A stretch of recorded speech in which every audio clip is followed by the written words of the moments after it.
और अभी एक फैसला भी माननीय सर्वोच्च न्यायालय का आया है, जो सोशो इनकम को लेकर के हमने अपने प्रदेश के गरीब विधवाओं, गरीब अनाथ बच्चों और दशकों से सरकारी नौकरियों से वंचित गरीब परिवारों के सदस्यों, विमुक्त जातियों और घमंतु जातियों के उन गरीब परिवारों को जो न तो शेड्यूल कास्ट में आते हैं और न ही बैकवर्ड क्लास में आते हैं, तथा कच्चे कर्मचारी जो अनुभव के आधार के ऊपर हमने कुछ अंक हमने देने की हमारी वर्ष 2018 से चली आ रही इस नीति को के ऊपर आज सुप्रीम कोर्ट का फैसला आया है। इस फैसले का हम सम्मान करते हैं। अगले 100 दिनों में, मैंने पिछले दिनों ये बात कही थी कि हम हरियाणा में 50,000 भर्तियां करेंगे। हम उन 50,000 भर्तियों का आने वाले समय में ये संकल्प लेते हैं कि हम उसको पूरा करेंगे। परंतु आपके माध्यम से आज मैं 5 बातें हरियाणा के जनता के सामने पहुंचाना चाहता हूं। हमारी सामाजिक आर्थिक नीति अंत्योदय पर आधारित है। हम इस नीति पर अडिग थे, अडिग रहेंगे, अडिग हैं। जिन हजारों युवाओं ने आज इस नीति के बल पर हरियाणा सरकार में ज्वाइनिंग की है, किसी को भी निकलने नहीं दिया जाएगा। आज इस फैसले से सीईटी के एग्जाम पर कोई सवालिया निशान नहीं है।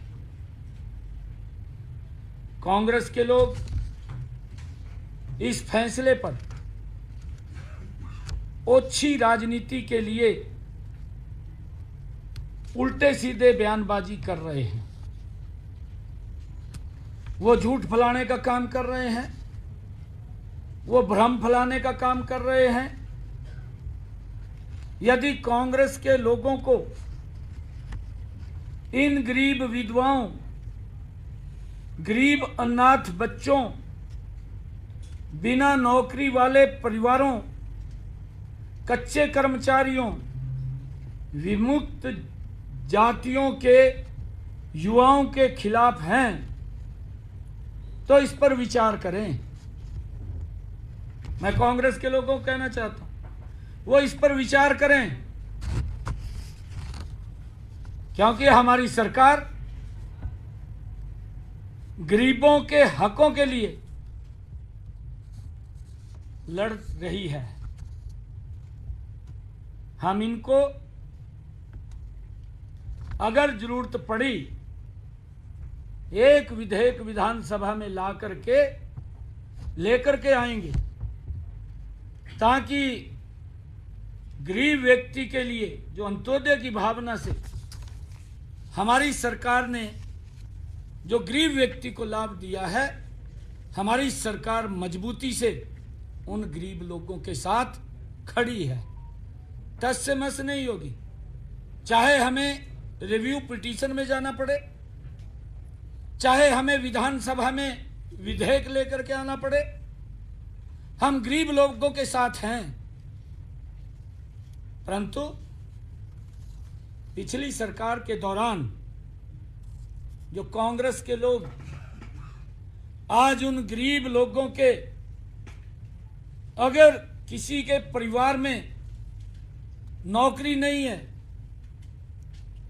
परिवार गरीब है, अनाथ है, माँ बाप नहीं है, घर में कमाने वाला कोई नहीं है, अगर इस योजना के माध्यम से उस परिवार में अगर दीपक जला है, अगर प्रकाश हुआ है, तो कांग्रेस के लोगों को इतना उत्साहित होने की आवश्यकता नहीं है। अगर वो इतना उत्साहित हो रहे हैं तो ये कांग्रेस के लोग ये गरीब के विरोधी हैं। ये स्पष्ट इनके इस बयानों से दिखाई दे रहा है। मैं उनको आईना भी दिखाना चाहता हूं। जो लोग ट्वीट करके बात करते हैं, जो लोग इस फैसले के ऊपर भ्रम की स्थिति पैदा कर रहे हैं, इनकी सरकार में सरकारी नौकरियों लेने के अंदर भाई भतीजावाद एकदम सर उठा करके दिखाई देता था। क्षेत्रवाद, जातिवाद का बोलबाला था। यह कांग्रेस की सरकार के अंदर था। नौकरियों की बोली लगती थी। जिनके पास ज्यादा पैसा होता था या जितनी ज्यादा पहुंच होती थी, उसी को ही नौकरी मिलती थी। इससे योग्य युवाओं में हताशा और निराशा ये कांग्रेस के समय में युवाओं के अंदर पनप गई थी। युवा पढ़ने के तरफ नहीं, इनके चक्कर काटने में लगा रहता था। माँ बाप भी इनके चक्कर काटने में लगा रहता था और अपने पड़ोस गांव के लोगों को भी लेकर के इनके चक्कर काटता रहता था कि हमें नौकरी मिल जाए। ये हालात इनके समय के अंदर था। परंतु गरीब व्यक्ति को, जिसके पास पैसा नहीं होता था, बहुत सारा बड़ा वर्ग एक ऐसा था जिसके पास देने के लिए वोट तो थी, परंतु इनके पास उनको देने के लिए नौकरी नहीं थी। किसी भी गरीब व्यक्ति को जिसके पास पैसा नहीं था, एक भी बच्चे को इन्होंने नौकरी नहीं दी, क्योंकि पर्ची और खर्ची से नौकरियां लगती थी, नौकरियों की बोलियां लगती थी। गरीब व्यक्ति की पहुंच से नौकरियां दूर थी। परंतु अगर आज हम देखें, हमने योग्यता के आधार पर बिना पर्ची, बिना खर्ची के 1,32,000 नौकरियां देने का काम किया है। 1,32,000। जो लोग ट्वीट करके वाहवाही लूट रहे हैं, उन गरीबों का अपनी सरकार के अंदर तो मजाक करते थे। अगर हमने उनको कहीं गरीब व्यक्ति की हमारी सरकार ने चिंता की है, गरीब व्यक्ति के साथ हमारी सरकार खड़ी है, तो उसको लेकर के भी इनके पेट में दर्द हो रहा है। हमारे युवाओं में आज एक नई आशा और विश्वास का संचार हुआ है। वे नौकरी पाने के लिए किसी नेता की दहलीज के ऊपर हाथ नहीं फैलाना पड़ता। आज अपना स्वाभिमान से सर ऊंचा करके मेरा युवा आज हरियाणा सरकार की नौकरी ले रहा है। यह विश्वास जगाया है। पहले तो वो सिफारिश ढूंढते थे और आज लाइब्रेरी ढूंढते हैं। ये अंतर कांग्रेस की सरकार में और हमारी सरकार के अंदर आया है। और मैं ये भी बताना चाहता हूं कि हमारे हाई कोर्ट की डबल बेंच ने भी 7 दिसंबर 2018 को माननीय उच्च न्यायालय ने सरकार के सामाजिक आर्थिक आधार पर हमने जो 5 अंक दिए थे, जिसका प्रावधान किया था, उसकी सराहना भी की थी, ये हाई कोर्ट ने की थी। मैं बताना चाहूंगा कि हमने अंत्योदय के संकल्प को पूरा करने के लिए कमजोर वर्ग के 5 अतिरिक्त अंक देने की नीति 2018 के अंदर ये हमने बनाई थी, और इस नीति के कारण हजारों गरीब युवाओं तथा कच्चे कर्मचारियों को पक्की सरकारी नौकरी मिली है। इससे आहत होकर के कांग्रेस द्वारा प्रायोजित भर्ती रोको गैंग समय समय पर इस नीति के रास्ते में रोड़े अटकाता रहा है। मैं उनको कहना चाहूंगा कि ये भ्रम फैलाने का प्रयास न करें। सरकारी नौकरियां देते समय हमने प्रदेश के गरीब परिवारों का भी पूरा ध्यान रखा है। हमारी सरकार गरीब के साथ खड़ी है, इसलिए हमने जिनके परिवारों में कोई भी सरकारी नौकरी में नहीं है उन उम्मीदवारों को सरकारी नौकरी में सामाजिक आर्थिक मानदंड के आधार पर 5 अंक देने का प्रावधान किया था। कॉमन पात्रता परीक्षा का पेपर 3 वर्षों के लिए मान्य है। जो हमने पेपर सीईटी का लिया, उस सीईटी के अंदर ये हमारे कांग्रेस के एक ऐसे नेता हैं जिसको जानकारियां भी अधूरी रहती हैं, और वो एकदम से कोई भी निर्णय आता है उस निर्णय की जड़ों में जाने की बजाय तुरंत एकदम भ्रम की स्थिति और झूठ फैलाने का काम करता है। और उस व्यक्ति ने, मैं हैरान इस बात से हूं कि वो बुद्धिजीवी भी बनता है, परंतु किस प्रकार से वो एकदम से उतावला हो जाता है। मैं तो ये कहना चाहूंगा कि कांग्रेस की सरकार ये अपने गिरेबान में झांक करके देखे अपने समय के कार्यकाल को, जिस कार्यकाल के अंदर वो मंत्री भी रहा है, जिस कार्यकाल में इस विधानसभा का सदस्य भी रहा है।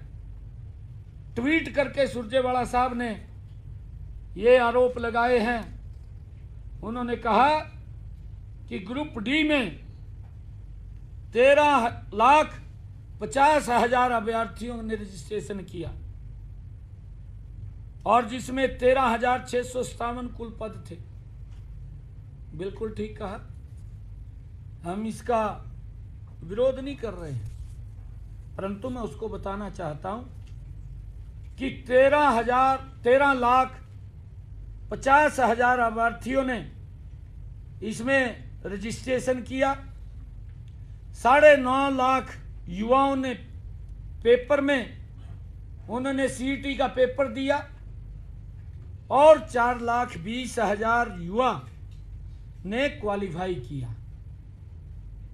जो मैंने कहा है कि वो 3 वर्ष के लिए मान्य है, और इस पेपर में कोई भी सोर्स ऑफ इनकम का सवाल ही नहीं है। सीईटी से ही हम अगर किसी डिपार्टमेंट के अंदर कहीं आवश्यकता पड़ती है तो हम इसी सीईटी से जिन्होंने क्वालिफाई किया है इसी से उठा करके ही उन बच्चों को रजिस्टर करने का काम करते हैं। ऐसे 11,000 युवाओं ने अपनी नौकरी को ज्वाइन किया है, और उसमें से 2,657 ऐसे बच्चे थे कि जो इस सोर्स ऑफ इनकम के कारण वो ज्वाइन करने थे, परंतु अभी हमने इन बच्चों के रिजल्ट को रोका हुआ था, हमने उनको ज्वाइन नहीं किया। और 11,000 जो बच्चे हैं जिन्होंने ज्वाइन किया है उनको किसी प्रकार की कोई दिक्कत, कोई समस्या नहीं है। मैं इसीलिए कहना चाहता हूं कि वो भ्रम की स्थिति ना फैलाए। एकदम ही वो उतावला हो जाता है। अरे अपने गिरेबान में तो जहां तू पहले तेरी सरकार क्या काम करती थी, तेरी सरकार के अंदर तो जिसमें तू मंत्री था, किस प्रकार से नौकरियां बिकती थी, उसका कोई सिस्टम भी नहीं था। और कोर्ट इनको आईना दिखाने का काम करता था, उन बच्चों को भी बाहर करता था। परंतु आज मैं ये बात कहने के लिए आया हूं कि इन 11,000 बच्चों को किसी प्रकार की कोई भी दिक्कत, समस्या नहीं है। ये मैं कहने के लिए आया हूं। और जहां तक इन्होंने एक और बात की है ग्रुप सी की, ग्रुप सी की भी इसने ट्वीट करके, क्योंकि ये उसकी जानकारी तो इसको होती नहीं है, ऐसी इनके मुखिया हैं पार्टी के, उसको भी कोई लिख करके दे देता है और वो पढ़ करके बोल देते हैं सेम पोजीशन इसकी है। ये भी उसको कोई लिख करके देता है, उसको पढ़ देता है, उसकी जानकारी में नहीं जाता। झूठ फैलाना है, क्योंकि डीएनए के अंदर है झूठ फैलाना, और उसको लेकर के लगातार ये झूठ फैलाने के अंदर लगे हुए हैं। इन्होंने जो ग्रुप सी की नौकरियों के बारे में भी बात कही है, इसमें 10,000 से अधिक युवाओं ने 2,000 पदों के लिए पेपर दिया, वो भी सीईटी से था। ये सीईटी का दूसरा भाग है, और ये भाग वो है जिसमें टेक्निकल बच्चे आते हैं। और जब इनको बुलाया गया, क्योंकि उसके अंदर 4 टाइम हम बच्चों को बुलाते थे, सीईटी के अंदर हमारे पास इतने बच्चे ही नहीं थे कि वो 4 टाइम हम बुलाएं। ये इसको जानकारी भी नहीं है इस बात की कि हम जितने बच्चे हमें बुलाने थे उतने बच्चे क्वालिफाई नहीं किए, क्योंकि उसमें कोई जेई है, कोई लैब अटेंडेंट, वो टेक्निकल आधार के ऊपर ये भर्तियां हैं ग्रुप सी की। और जितने बच्चे इसके अंदर आए उन सब को हमने इंटरव्यू के अंदर शामिल किया, उनका पेपर लिया, और उस पेपर के आधार के ऊपर ही हमने उनको इसके अंदर रजिस्ट किया है। अगर कोई इसके अंदर दिक्कत आती है, ये बच्चे ज़्यादा नहीं है, इनका पेपर ही होगा, इन्हीं में से ही होगा, और यही वो बच्चे हैं। एक भी बच्चे को निकलने की इसके अंदर कोई गुंजाइश नहीं है। ये भ्रम की स्थिति फैलाने का काम कर रहे हैं। और मैं आज यही कहने के लिए आया हूँ कि ये लोग अपने गिरेबान में झांक करके नहीं देखते। जो हालात इन्होंने हरियाणा प्रदेश के युवाओं की, युवाओं के माँ बाप की, आज अगर गरीब को कोई लाभ सरकार ने योजनाबद्ध तरीके से किया है, ये हमारा कमिटमेंट है। मैं फिर दोबारा दोहरा रहा हूँ कि हम गरीब के साथ खड़े हैं, उसकी लड़ाई मजबूती से लड़ेंगे। हमने चाहे कोर्ट के अंदर रिव्यू पिटीशन में जाना हो, चाहे हम विधानसभा में लेकर के उसको आए, हम मजबूती से हरियाणा प्रदेश के गरीब के साथ खड़े हैं। हमारी सरकार वो गरीब के हितैषी सरकार है। अंत्योदय की भावना से हम काम कर रहे हैं, और उस अंत्योदय की भावना के अंदर हमारी सरकार मजबूती से गरीब के साथ है। ये बात मैंने कहनी थी। और उन बच्चों को किसी प्रकार की कोई चिंता करने की जरूरत नहीं है। जो ये भ्रम की स्थिति फैला रहे हैं, इनकी तरफ ध्यान देने की जरूरत नहीं है, क्योंकि ये लोग वाहवाही लूटने का काम करते हैं। सभी बच्चों को निश्चिंत रूप से वो जहाँ पर भी हैं वो लगे रहें, उनको किसी प्रकार की कोई दिक्कत परेशानी नहीं है।